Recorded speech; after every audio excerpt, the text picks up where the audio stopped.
Okay, so hi everyone, welcome. First I'll introduce myself. I'm Megan, I'm new to the RISC-V team. I'm gonna be your go-to for all things educational. So if you wanna submit a training course, if you wanna be a training partner, if you're interested in finding out more about the certifications that RISC-V is looking at putting forward. I also manage or work with the Academics and Training Special Interest Group. So I do a lot of things in what we call our Learn environment. I also work with alliances, so companies that are interested in partnering with RISC-V. And then I work with the ambassadors, which a number of them are on this call. And also I work in assisting with the community events. So RISC-V community events are held within this platform. We're moving over to Bevy by the end of the year. We will no longer be supporting events that are in Meetup. We are finding that the Bevy platform is going to give us the best capabilities to really provide all of our members with the best service when it comes to events. I actually have 13 years of events and conference planning under my belt. I've been a conference planner prior to coming into this role. So this is a platform that I can tell really does everything that you would need in one place. So I'm excited about it. And so what we're going to do today is I'm not going to take you through, I can send you all videos on sort of an introduction on how exactly to set up an event. That's not my goal today. Today, my goal is to just sort of show you some of the deeper things in the event platform. We're going to try out a few different aspects of the platform today and just sort of learn it a bit more together. So what I really want to start you all at, and I will put this in the chat again. So you want to start, obviously you've all already created your, you all had to create an account in order to register for my event. So that's something that's really nice. It comes in through the SSO, so we know who everyone is. We're able to have their information very easily accessible. So when you go to the, oh look, and I can pin this.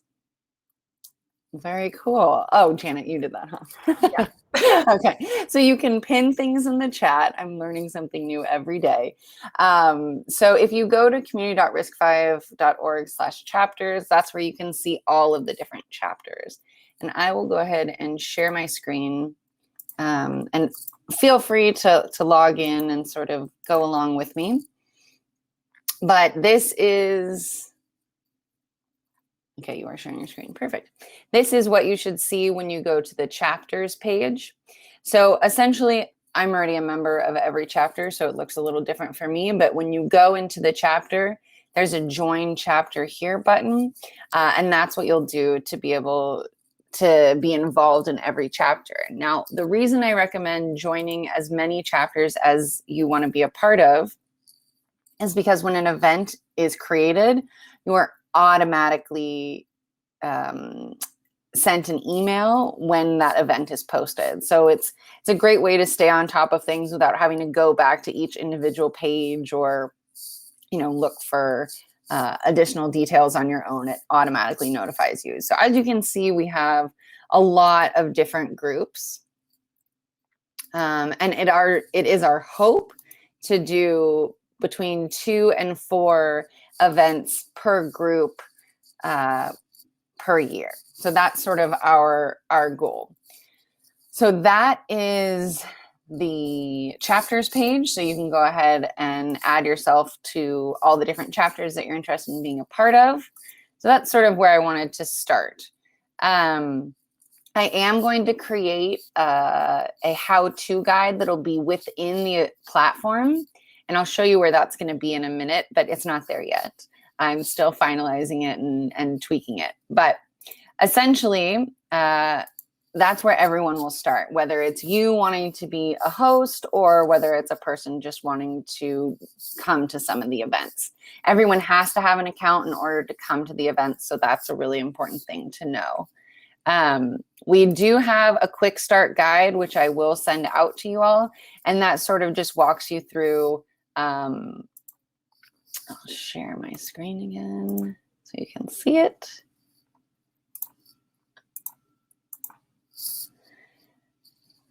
My internet is slow today, apologies.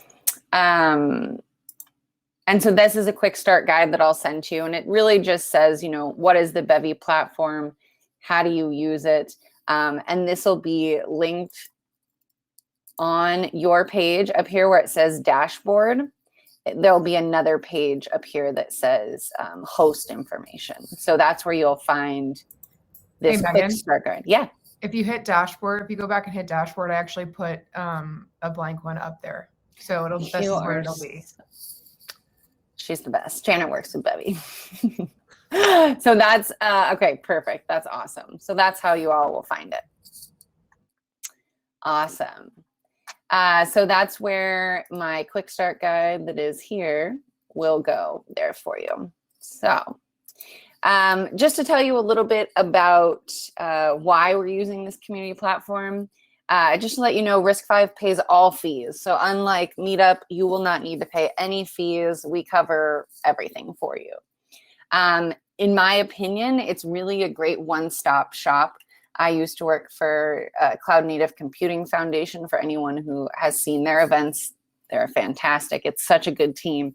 And we use a lot of different tools. Unfortunately, they're not all in one space. So, you know, you've got WordPress for your website, you have Cvent for your registration, and Cvent will also let you send emails to your attendees. We use Sketch, which allows you to put the schedule out and showcase the speakers. But this platform will let you do all of that in one space. So let me show you a sample of an event. These are just some sort of tests that I've created. So please don't laugh at how mediocre they are. So this is exactly what your event page will look like. Okay, so your event name goes here. This, where it says Megan's, this is where it will say the host of it. So if it was the Austin meetup, it would say Austin meetup there. And then your short description can go across the banner, or you can choose to just have it at the bottom. It also shows when. There's also, if it's not virtual, if it's in person, there's a where, and it shows, you know, your Google Maps image on exactly where it is. I really like how the agenda is listed. It's really well organized and easy to do. You can automatically put in organizers. So if it was me and Janet and Akira, if we were all hosts or all organizers, I could put us all here. Or if they were just a host, there's another section for host. All of your speakers can also be listed here as well. Just similar to how it says organizer, it would say speakers, and then it would show all the speakers. One thing I want to say about speakers is you do need to load in that information yourself. So you'll need to get that from the speaker and then load that in. And then you can also put partners at the bottom. So if you have a sponsor, this is a great place to put their logo so that it can be easily visible for everyone, recognizing that they are supporting you for the event. And then obviously there's a way to put the description and link off to the website. So that's sort of what a basic one looks like. And while I'm here, I will go ahead and show you the back end. So this is when so yours will look a little different than mine because I have access to all of them. So you'll go to whatever chapter you're a part of, and you can see your live events here, obviously your draft, your completed. So my live event, if I want to edit it, I go here, edit event. And then you can see how easy it is to just put in all that information I was just showing you on the front end. One thing I do want to show is down here, a hidden event. All of my events are hidden because I don't want them to be listed on the main event page, which I'll show you what that looks like. So once you post an event, it'll be listed here like this on the upcoming events. Also, when you're on,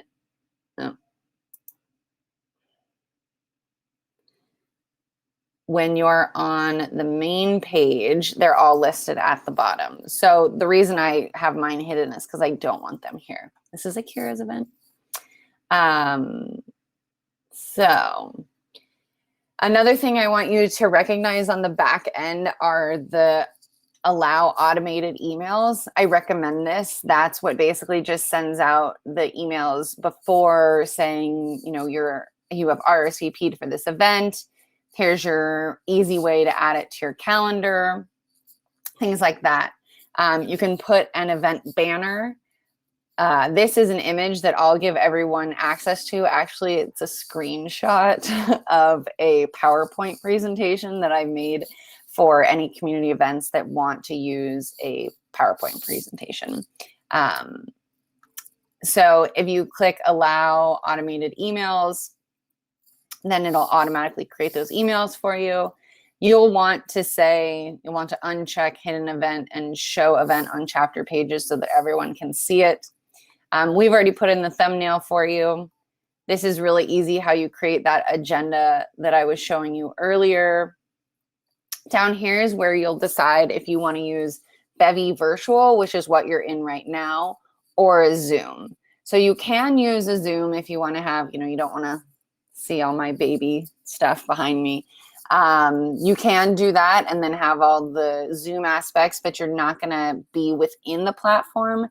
The thing I like about being within the platform the most is the fact that it's automatically recorded, automatically uploaded, whereas a previous event we did it in the Zoom platform. If you don't create a waiting room, people can go in on their own.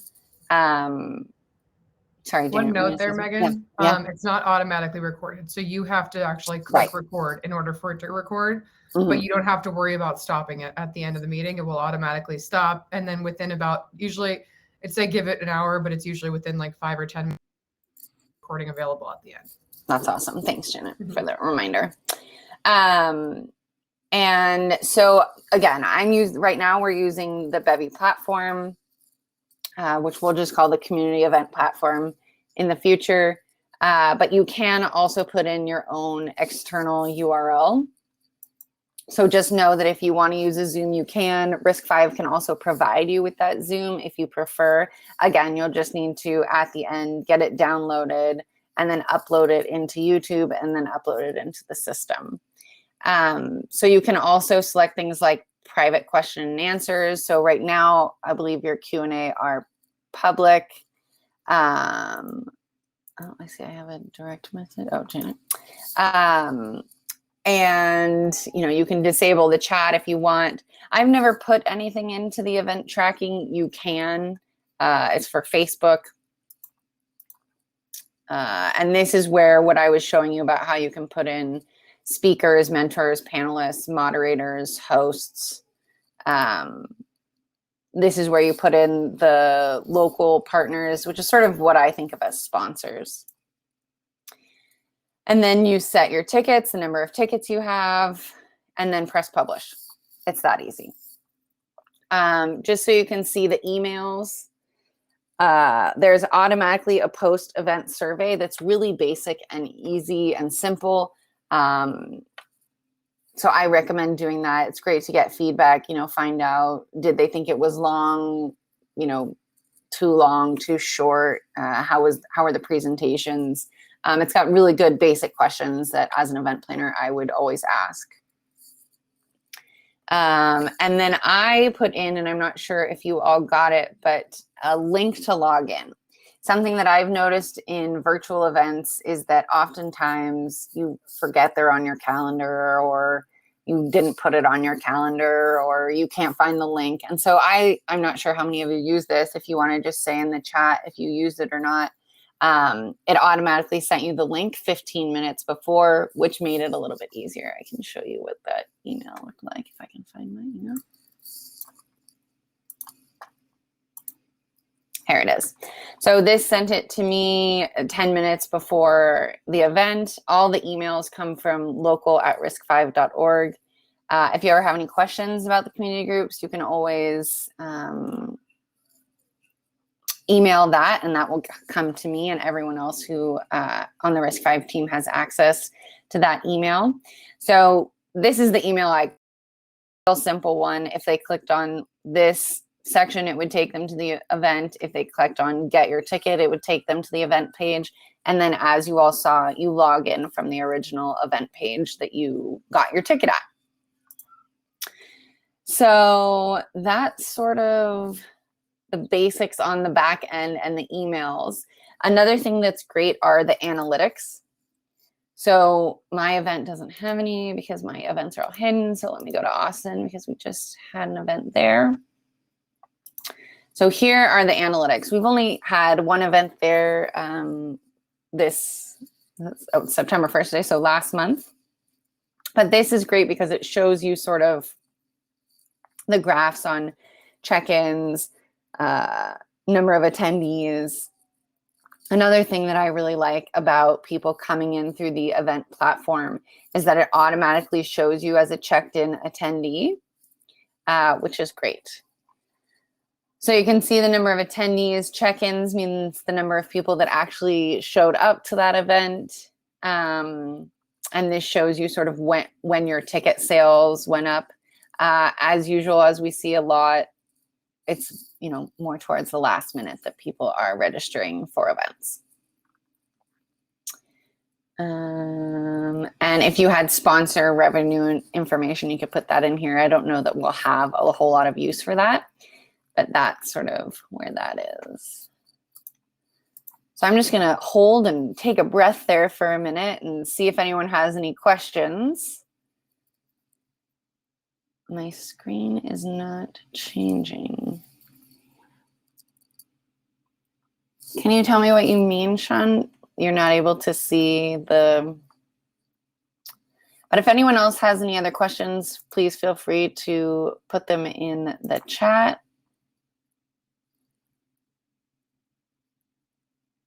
Or come off mute. Oh, yeah. No questions. Let's be really I'm not detailed. sure what we're doing next, Megan. If we want to, I actually have to drop Okay. in you. If we want to do the breakout rooms, we can do that. Yeah, let's try that really quick. Okay, so that's one of the other things that I have not done. So we're going to try this out. And I'm just going to do it for 2 minutes. You can end them too early if you need to. Oh, okay. All right. So here we go. We're going to do select number of attendees per room. Let's do 4 attendees per room. So this is another cool feature. So I'm just going to go ahead and create rooms. You're all going to be separated into rooms together, and then we'll come back together. So stay tuned. Everybody should be going now. Oh, I see, because they're popping out of here. Mm-hmm. Yeah, exactly. Okay, you guys should be good. I have to go. Bye, Janet. Thank you.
Hello?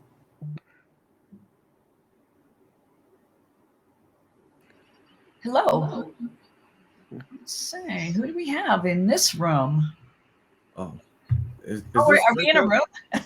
is this a breakout group? It's only 11 of us. I'm guessing maybe. Yeah, I left one room and came to another room.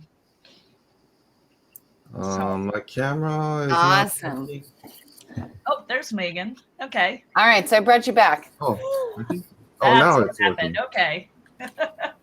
Cool. I'm gonna go off video again then. All right, so let me see. So when you went into the rooms, could you see other people in your room? Yes. Yeah. Yes. Okay. Yes. All right. I wonder if some of them people are still in rooms because we went from 19 people to 12.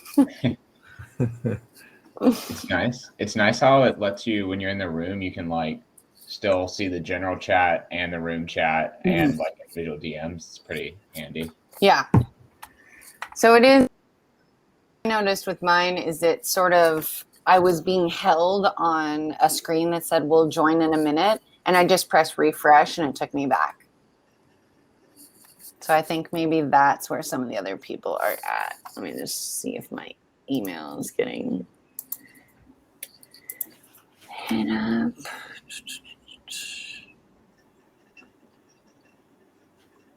Okay. Awesome. All right. Well, I'll just go ahead and continue, and those that dropped off can, because I don't see Drew. I just turned my Slack off for the meeting too. So anyway, I think that's a really cool feature that it has, that it allows you to do that, something that I don't think you can do in Zoom. Maybe Zoom webinar? Does anybody know? You do breakout rooms in Zoom webinar? I've seen people using breakout room on Zoom too, but I never have that level of feature. Yeah, no, I know. I'm not sure either.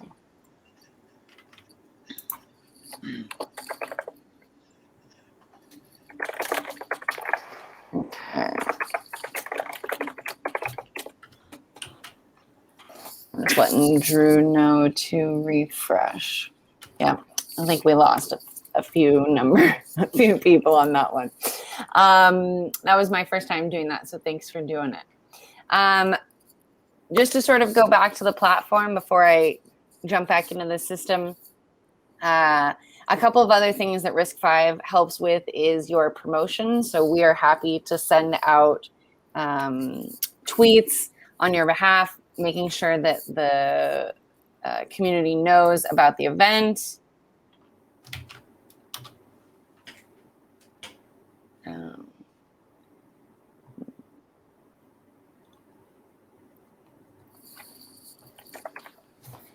Okay, it sounds like it's an Android issue.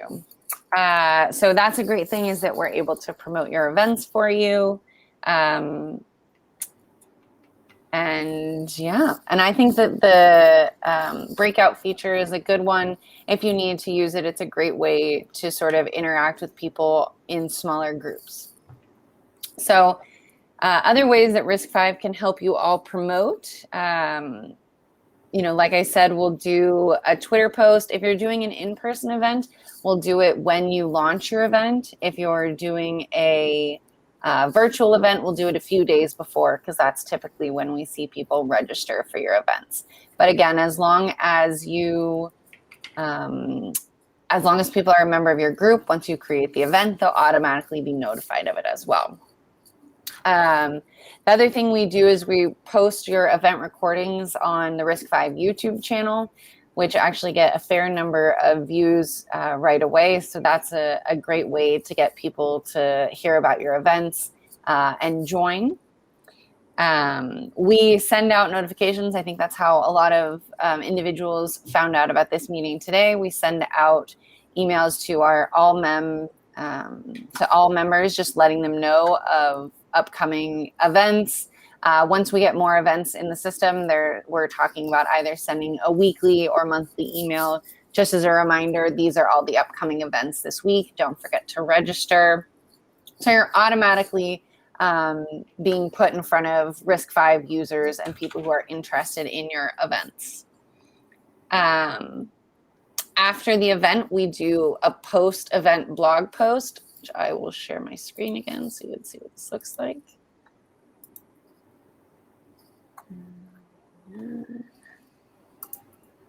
Dashboard.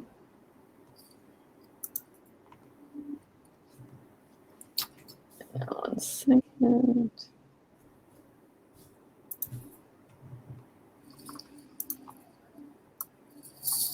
All right, here we go. Share screen. Okay, so this is where we've put the past event blogs. What's great about this section, and another thing I really like about this platform, is your event website will be your event website forever. So I should never say forever, but you know what I mean, internet forever. So when you go and click on the post event blog, you can see we just put a real basic details here, which this will be something that I'll ask each person hosting the event to do, is to create a real basic blog. And I think this is a great place to showcase, you know, how many people attended, basic information about that happened at the event. So it can be a little more than just sort of the basic, you know, what the event was. And then you can always click here, and then it'll take you right back to the event page where everyone registered. Now, once the event is over, you'll do what's called wrap up the event. And when you do that, that'll help you put in your video recording, which, like we said earlier, if you utilize the platform itself, it automatically puts it in there for you. Or if you use Zoom or an external, you'll download that and then put the link in the back end. It's quite easy as well. Once you send it to me, I'll upload it on YouTube, and then you'll put the YouTube link in here. And then it'll show up automatically. The Bevy platform uses a weird slide share program that I think is really confusing. So instead of that, what we recommend is that you, at the end of the event, just put available speaker slides here. You can go ahead and send me, Megan@risc5.org or local@risc5.org, your speaker slides, and I will create a Google folder. And then you can put all of your speaker slides in there. So that'll be easy for attendees to get to. So that's sort of the post-event blog post. I recommend sending out an email to all of your registered attendees. I'll show you how you do that, saying once the event is completed. You can also copy events if you're basically doing something very similar and you need all the same hosts and presenters and everything. That makes it a lot easier for you. So emails. As you can see, I sent out this email that just says speaker slides and event recording. Again, it's just a really basic email that tells everyone to go back to the original event website to be able to get that information. And again, more analytics, you can see the opens, clicks, only one unsubscribe. That's exciting. So that's sort of what that back end looks like. Let me stop sharing and check my agenda. What else am I missing? So like I said, if you do want to use the Zoom platform, which I do know some people prefer using a Zoom link, we can get that for you. Just let me know in advance of when you're creating the event, and we can go ahead and put that in the system for you. Something to note is that, you know, sometimes in the more recent year and a half, events have been in person and then canceled. Or move to virtual. So if you want to do that, we can work with you to get your current event page created to virtual. We just need to be sure to notify all the attendees that the event is moving to virtual.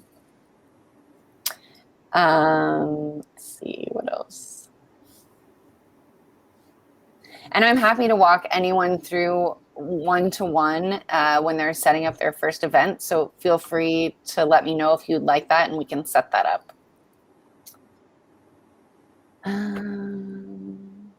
I've sort of created just some basic things that I recommend doing pre, during, and post event. So that's information that will be in the dashboard like we were showing you earlier. I'll also send it out as a link so you all have that in case you have any questions on how to do the event.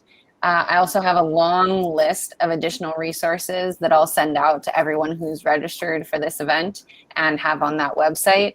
There's a lot of videos. Bevy does a great job of providing sort of webinars and short articles.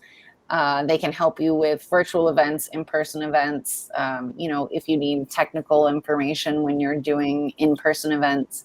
So they do a really good job on providing resources. And again, the RISC-V team is always here to help you in whatever you need in the Bevy platform.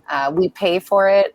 You know, we're really happy to offer this as a service. We think it'll allow everyone to sort of have very similar events.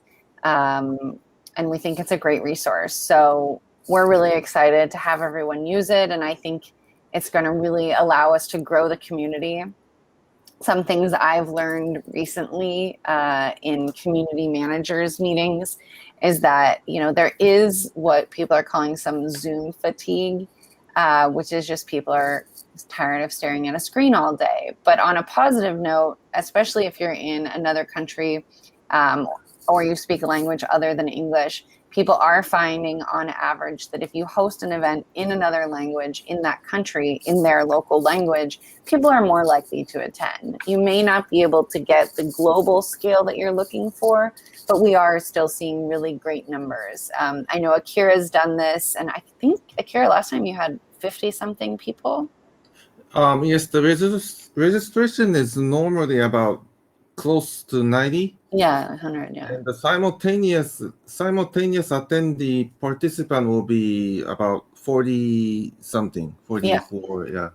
Yeah, which is great. I mean, especially, you know, some larger events don't even hit that number. So I think that really showcases that because it's in the local language and it assists in building the community, you know, it's a great way to try a new thing in your local community. With that, that's really all I had to say. I really wanted to allow people to come off mute or video, or if you want to put it in the chat, just sort of what you've learned at some of your community events, any recommendations you have for other hosts, or any questions you have. So really, I left the last part of this meeting as sort of an open forum. Hi, Megan. Thanks so much for the talk. So I'm based out of Hong Kong, and looking at the chapters, I see that we don't have a chapter in Hong Kong yet. So if, for example, I wanted to organize a meetup or something where like I would want to invite people from all over Hong Kong, like universities, offices, wherever. So could that be facilitated through some other chapter, or like how does that work? That's a great question. So I can create a chapter for you. If you do see in here that there aren't chapters that you're interested in, I can definitely create a chapter for you. Or if you're doing a virtual event and you want to utilize sort of some of the other groups that are based in China that already have a number of people, we could put it in there if it's going to be a virtual event for now, and then create a Hong Kong group once you are going to do in person. It's really up to you. The only reason I mention that is because then you're already getting access to all the people that are in those groups that are already set up. I see. But yeah, I can definitely set up a group for anyone who's interested in having one. Okay. Thank you. No problem.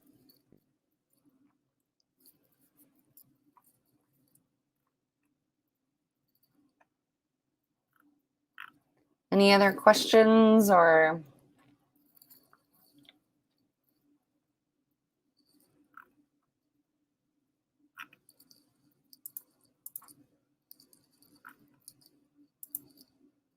Cool. All right. Well, then I guess I will give everyone 25 22 minutes back, and just say thanks so much for coming.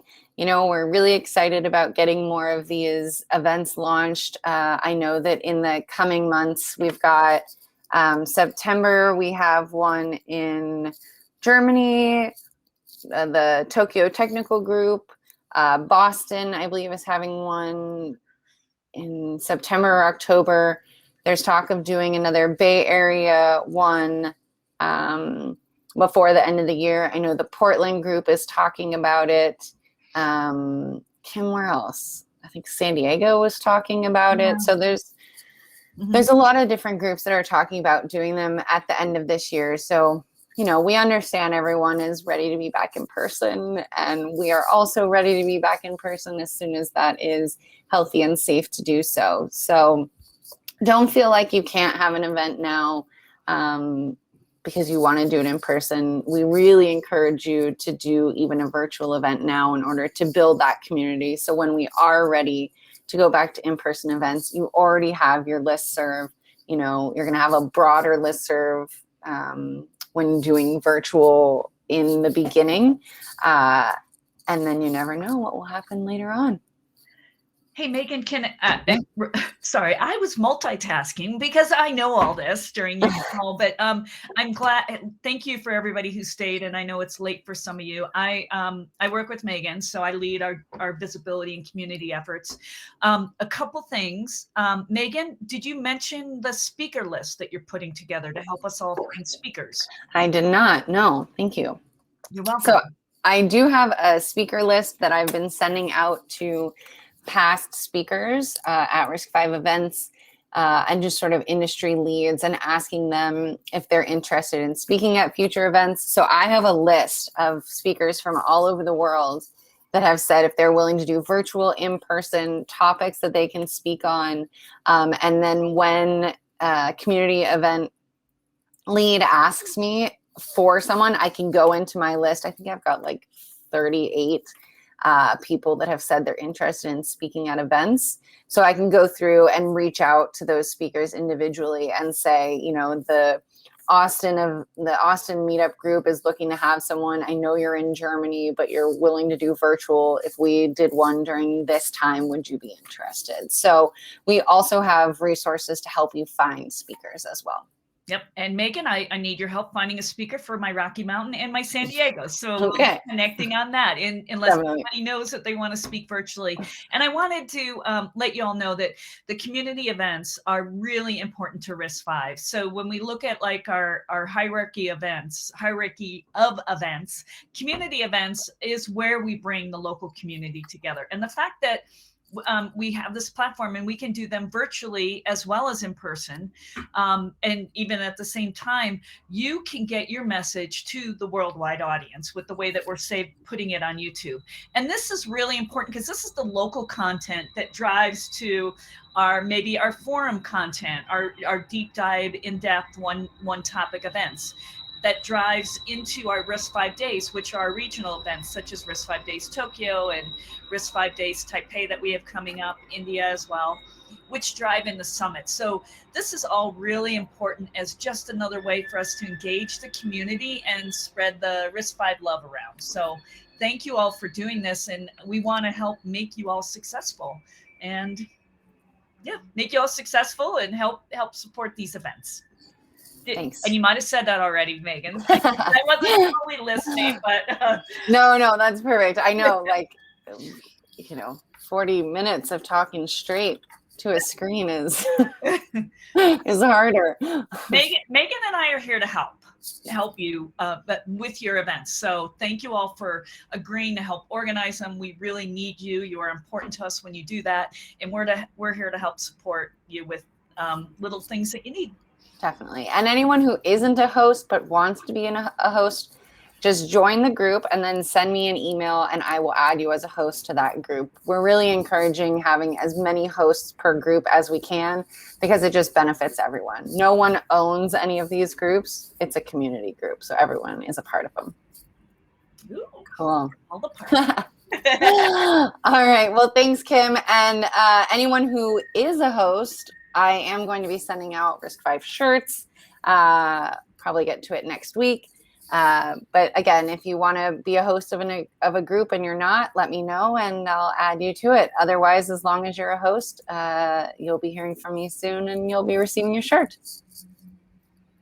Great. As always, please feel free to ask questions on email. Again, it's local@risc5.org, or you can just email me directly, megan@risc5.org, MEGAN. Thanks, everyone. I'll send out this recording and some additional resources.